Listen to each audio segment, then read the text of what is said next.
हमले को 7 अक्टूबर को अंजाम भी दिया गया। और अमेरिकी अखबार द वॉशिंगटन पोस्ट के मुताबिक फिलिस्तीन के चरमपंथी संगठन हमास का साथ देने पर भड़के अमेरिका ने ईरान को बहुत बड़ा झटका दे दिया। द वॉशिंगटन पोस्ट के मुताबिक अमेरिका ने ईरान को दिए जाने वाले $600 करोड़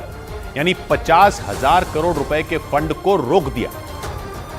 यानी अमेरिका ने बिना हथियारों का इस्तेमाल किए ही ईरान पर बहुत बड़ी स्ट्राइक कर दी, क्योंकि द वॉशिंगटन पोस्ट के मुताबिक अमेरिका ने कतर से साफ तौर पर कह दिया कि वो ईरान को दिए जाने वाले फंड को तुरंत रोक दे।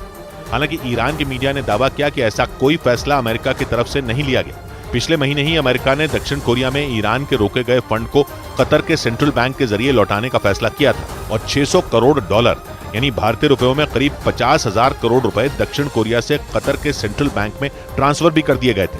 लेकिन इजराइल पर हमास के हमले के बाद अमेरिका बुरी तरह भड़क गया